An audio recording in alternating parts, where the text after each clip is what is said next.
एक लड़की हूँ, एक छोटे से शहर में हूँ, इधर उधर से लोग जाते रहते हैं, इधर से वो घूमते हैं, उधर से वो देखते हैं, उधर से वो कमेंट करते हैं, अरे क्या लग रही है, अरे ये क्या कर रही है। ऐसे मेरे घर पे पता चला कि मैं वीडियोस डाल रही हूँ यूट्यूब पे, तो सब मेरे अगेंस्ट चले गए। और कुछ रिलेटिव्स भी बोलती है कि हीरोइन बनेगी क्या। पापा ने एकदम साफ मना कर दिया, उन्होंने बात करना भी छोड़ दिया। फिर आया मेरे लिए सबसे बड़ा डिफिकल्ट टाइम, मेरा चैनल हो गया हैक।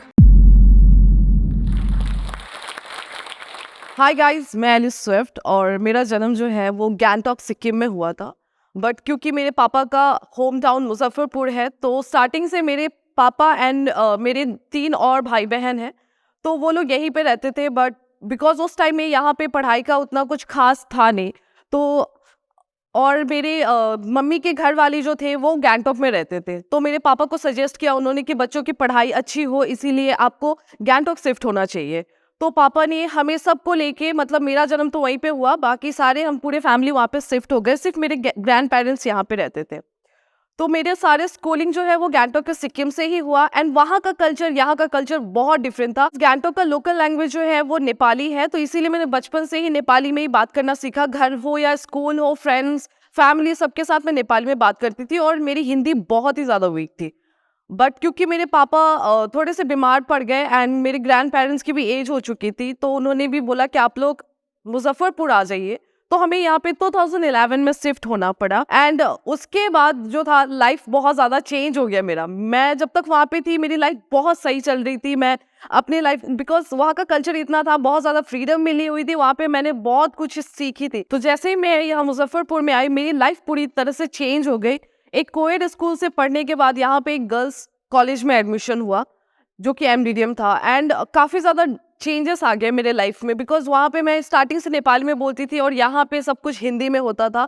लाइक इंग्लिश में भी बात करती थी, तो टीचर्स भी मुझे ऐसे बोलते थे कि क्या बोल रहे हो, हिंदी में बोलो।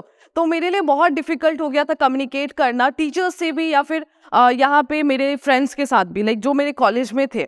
तो मैं बहुत ज़्यादा अकेले अकेले रहने लगी। मैं इंटरैक्ट नहीं कर पाती थी। मैं जब भी बात करती थी तो मेरी हिंदी बहुत अजीब सी साउंड करती थी, जिस वजह से या तो वो हंस पड़ते थे या फिर वो बात नहीं करते थे। उनको लगता था कि कहाँ से आ गई है। तो मेरा 2 साल जो एमडीडीएम में रहा वो बिल्कुल भी अच्छा नहीं गया था। मतलब बहुत डिफिकल्ट टाइम था, एक अकेले अकेले फील होता था। मैं कॉलेज आती थी, बैठी रहती थी, मतलब इतनी बड़ी क्लासरूम में मैं अकेले बैठ के पढ़ाई करती थी। कुछ क्वेश्चन समझ में नहीं आते थे जब वो शुद्ध हिंदी में बोलते थे, तो फिर भी मैं चुपचाप से बैठी रहती थी। पूरा 1 साल तो मेरा रोते रोते गया कि कहाँ आके मैं फंस गई और ये कैसे शहर है। तो मुझे उस टाइम में अपना शहर मुजफ्फरपुर बिल्कुल भी अच्छा नहीं लगता था। और उसके बाद मुझे करना था मेडिकल। मेरी बचपन से ही मेरा मन था डेंटिस्ट बनने का। बट क्योंकि पापा भी यहाँ शिफ्ट हो गए थे और हम फाइनेंशियली उसके बाद बहुत वीक पड़ गए थे, क्योंकि पापा यहाँ आने के बाद उनके पास कोई जॉब नहीं था। मेरी मम्मी हाउसवाइफ थी, मेरे भैया प्राइवेट जॉब कर रहे थे। तो हमारे पास उतनी ज़्यादा लाइक फाइनेंशियली हम इतने ज़्यादा स्ट्रांग नहीं थे कि सेम टाइम में मैं और मेरा भाई, हम दोनों सेम बैच में थे, तो दोनों को एक साथ पढ़ाना वॉज नॉट ईजी। तो सेम ईयर में मेरे भाई को इंजीनियरिंग करना था, उसको कंप्यूटर साइंस करना था और मुझे मेडिकल करना था कि हम किसी एक को पढ़ा सकते हैं। तो मेरे भाई का एडमिशन हुआ और मेरा मेडिकल में एडमिशन नहीं हुआ। तो मैंने सोचा कि अब क्या कर सकते हैं, तो यहीं से मैंने नीतीश्वर सिंह कॉलेज में अपना ग्रेजुएशन कंप्लीट किया। और जैसे मैंने ग्रेजुएशन में ज्वाइन किया, मैंने एज अ कंप्यूटर टीचर एक इंस्टीट्यूट में पढ़ाना स्टार्ट किया, सो दैट कि मैं अपने पॉकेट मनी भी निकाल सकूँ एंड आगे की पढ़ाई को कंटिन्यू कर पाऊँ। तो मैंने अपना स्टडी के साथ टीचिंग भी की एंड उसी तरह से मैंने ग्रेजुएशन एंड अपना मास्टर्स भी कंप्लीट किया एलिस कॉलेज से। और जैसे मेरा मास्टर्स कंप्लीट हुआ तभी लग गया लॉकडाउन और मैं पूरी तरह से घर पे बैठ गई और मेरे पास करने को कुछ नहीं था। फिर मैंने यूट्यूब पे वीडियोस देखना स्टार्ट किया। एंड जब मैंने यूट्यूब पे वीडियोस देखना स्टार्ट किया, मैंने बोला यार ये तो बहुत ईजी है, मैं भी कर सकती हूँ। तो मैंने करने के लिए तो सोच लिया, बट फिर मैं सोची यार इस शहर में है क्या, क्योंकि मैं इतने सालों से 2011 से यहाँ पे थी, बट मेरे पास कहीं भी बाहर जाऊँ तो एक जगह ढंग की नहीं थी जहाँ पे मैं 5 मिनट बैठ सकती थी। बट मुझे खाने का बहुत शौक था, तो मेरे लाइफ में मुझे 2 ही चीज़ करना था, या तो मुझे मेडिकल करना था या दूसरा मुझे खाना था। तो मैं बस ऐसे कैफे वैफे में जाती थी एंड जैसे बैठ के खाती थी। मुझे अपने आप को कैमरे के पास देखना मुझे बहुत पसंद था, तो मैं ऐसे कैमरे से छोटे छोटे वीडियोस लेती थी एंड बोलना मुझे बहुत ज़्यादा पसंद है कैमरा के सामने। तो मैं बोलती थी, खाने के टेस्ट के बारे में बताती थी और मैंने अपलोड करना स्टार्ट किया मजाक में, मतलब कभी सीरियसली नहीं लिया था, मैंने ऐसे मजाक में इसको स्टार्ट किया। बट मैंने देखा हमारे शहर में बहुत अच्छा रिस्पॉन्स दे रहे हैं और उनको बहुत अच्छा लग रहा है कि एक लड़की होके अपने शहर में कुछ डिफरेंट कर रही है। तो मैंने इसको सोचा कि क्यों ना कंटिन्यू करते हैं, और धीरे धीरे मैंने इसको एक प्रोफेशन में ले लिया एंड मैंने इसको कंटिन्यू करना स्टार्ट किया और मैं बढ़ते गए। उसके बाद मैं नहीं रुकी, और बस लाइक मुझे लगता है 2 से 3 महीने में मेरे अच्छे खासे सब्सक्राइबर्स हो गए। और उसके बाद मैं कहीं जाती थी, हाय मैम आप एलिस हो ना, क्या हम आपके साथ सेल्फी ले सकते हैं। बहुत सारे इवेंट्स में मुझे एज अ गेस्ट बुलाया गया, काफ़ी सारे अवार्ड्स मिले मुझे। 2 साल से इंटरनेशनल वुमेंस डे पे अवार्ड मिलता आ रहा है बेस्ट ब्लॉगर का, एंड इसी साल मुझे यूथ आइकॉन ऑफ मुजफ्फरपुर का भी अवार्ड मिला। तो मेरी लाइफ काफ़ी ज़्यादा बदल गई। जिसको मैंने एक मजाक में स्टार्ट किया था वो मेरे लिए एक लाइफ का सबसे इम्पॉर्टेंट पार्ट बन गया। बट फिर आया मेरे लिए सबसे बड़ा डिफिकल्ट टाइम, मेरा चैनल हो गया हैक और मैं एकदम से जीरो पे आ गई। मैंने बहुत कोशिश की उस चैनल को रिकवर करने के लिए। मैंने यूट्यूब को भी कांटेक्ट किया, ट्विटर पे भी ट्वीट्स डाले, बट कुछ नहीं हुआ। एंड 1 महीने तक मैं ऑलमोस्ट रोती रही। मैंने बहुत सोचा कि अब नहीं हो पाएगा, बिकॉज मैं एक ऐसे लेवल पे जा चुकी थी जहाँ से फिर जीरो पे आना मेरे लिए ईजी नहीं था। बट क्योंकि मेरे इंस्टाग्राम पे भी मेरी एक अच्छी फैमिली बन चुकी थी सोशल मीडिया की, तो उन्होंने मुझे बहुत सपोर्ट किया। उन्होंने, मैम आप फिर से स्टार्ट कर सकती हैं।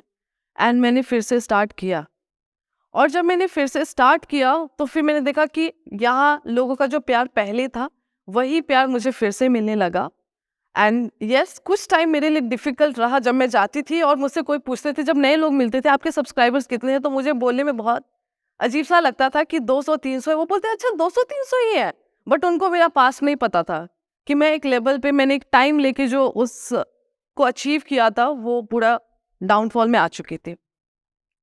बट मैं रुकी नहीं, मैंने फिर से स्टार्ट किया। एंड अभी फिर से मैं एक ऐसे स्टेज पे पहुंच गई हूँ जहाँ पे मैं फिर भी अभी भी निकलती हूँ अपने शहर में, तो कोई ऐसा दिन नहीं है जब मुझसे 10 लोग में 1 लोग ना पूछते हो कि मैम आप वही एलिस हो ना जो ब्लॉगिंग करते हो, जो फूड ब्लॉगिंग करते हो।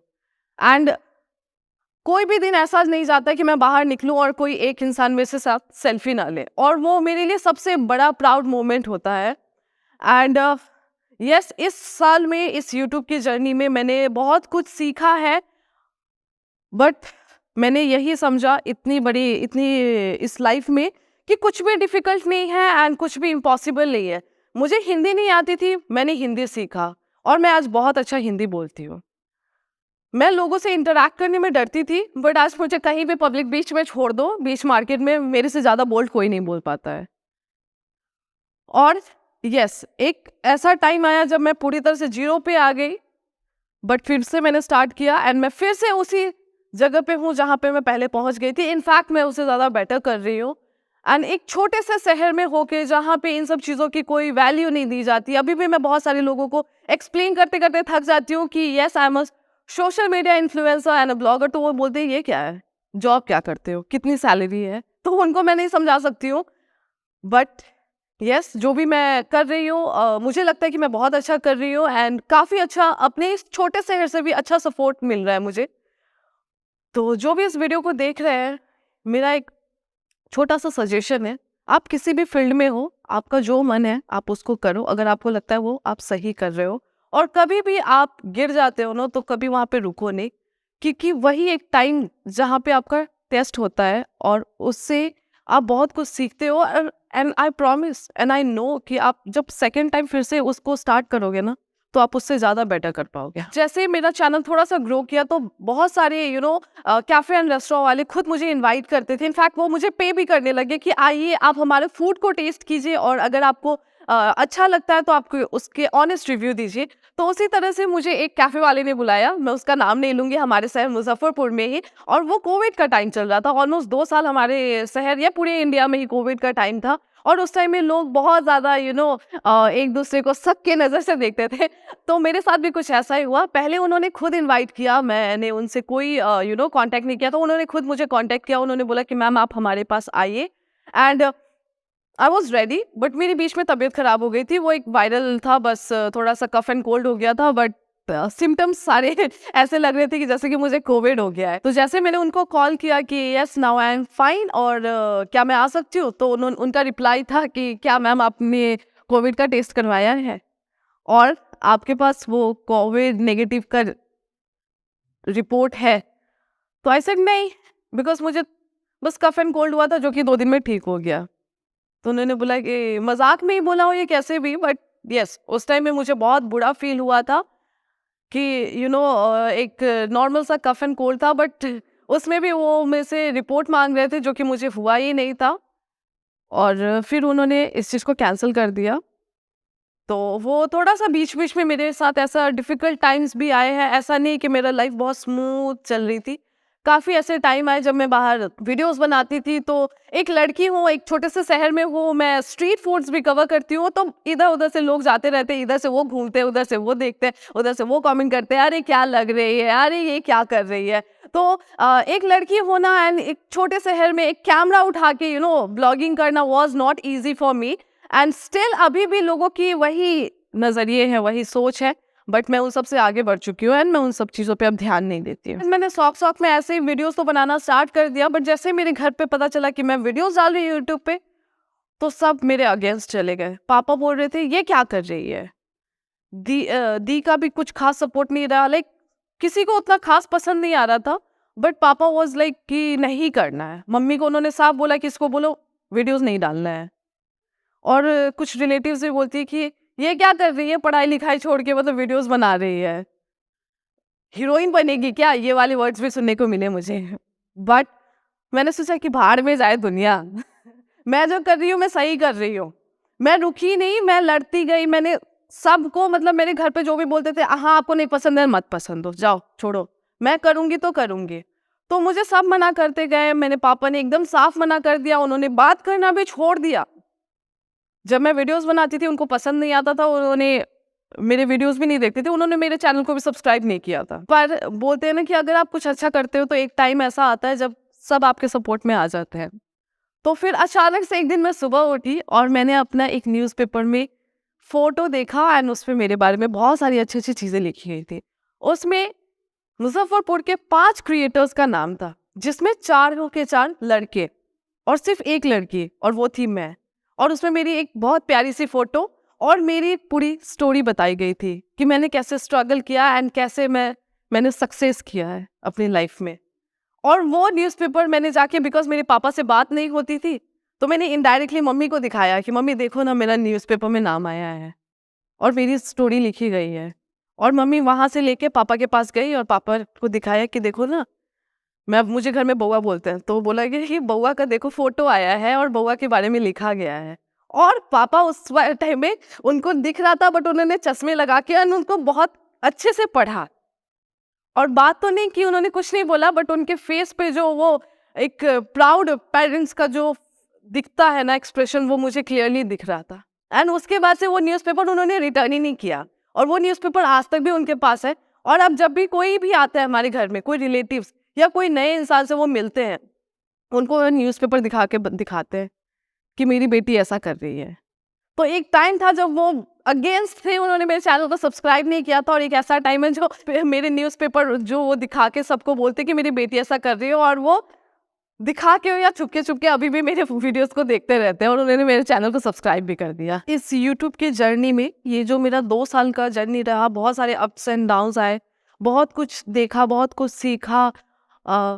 तो इन सब से मैंने एक ही चीज़ सीखा है, एंड मैं आज आप लोग को एक यही मैसेज देना चाहूँगी कि बहुत सारे लाइफ में डिफ़िकल्टीज़ आते रहेंगे, सबके लाइफ में डिफ़िकल्टीज़ आते हैं, स्पेशली अगर आप एक छोटे शहर से हो और अगर एक लड़की हो तो बहुत कुछ फेस करना पड़ता है। आपको कभी-कभी अपने फैमिली के अगेंस्ट जाना पड़ता है। आपके आस-पड़ोस वाले क्या बोल रहे हैं, आपके रिलेटिव्स क्या बोल रहे हैं, आपके दोस्त क्या बोल रहे हैं, उनसे नहीं डरना है, उनके बारे में नहीं सोचना है। अगर आपको लगता है कि आप सही कर रहे हो, आप सही डायरेक्शन पे हो, तो उसको फॉलो कीजिए। एक टाइम ज़रूर ऐसा आएगा जो सब लोग आपके सपोर्ट में आ जाएँगे। और अगर मेरी तरह ही कोई यूट्यूबर बनना चाहता है, इन्फ्लुएंसर बनना चाहता है, सोशल मीडिया पे काम करना चाहता है, तो आपको थोड़ा बोल्ड होना पड़ेगा। सबसे लड़के झगड़ के आपको आगे बढ़ना पड़ेगा। थोड़ा लाइक टाइम ज़रूर लगता है, ऐसा नहीं कि रातों रात कुछ भी हो जाता है। मेरे साथ भी सेल्फी जो लोग लेते हैं ना, वो ऐसा नहीं है कि हाँ आज के आज ही मैं फेमस हो गई हूँ। इनफैक्ट मैं अभी भी उतनी फेमस नहीं हुई हूँ, मुझे 2 साल लगे हैं, बट अभी भी मैं कुछ नहीं हूँ। बट येस, मैंने उसको टाइम दिया है, मैं सबसे लड़ी हूँ, मैं चुपके-चुपके रोई भी हूँ कि जब मेरे पापा मुझसे बात नहीं करते थे तो। जब मेरे दोस्तों ने मेरे चैनल को अनसब्सक्राइब कर रखा था, उन्होंने सब्सक्राइब ही नहीं किया था तो। तो मैं रोती भी थी। कई बार ऐसा भी होता है कि वीडियो के जस्ट 5 सेकंड पहले मैं रो रही होती हूँ और आँसू पोंछ के मैंने वीडियो शूट किया है। तो ऐसे टाइम भी आएँगे, but you have to be very strong. अगर आपको लगता है कि आप कुछ अच्छा कर रहे हो, तो you have to be very strong and आपको सबके अगेंस्ट जाके आपकी जो ड्रीम्स है, उसको पूरा कीजिए। एंड एक दिन आप ज़रूर उस चीज़ में सक्सेस करोगे एंड सब आपके सपोर्ट में आएँगे। Thank you.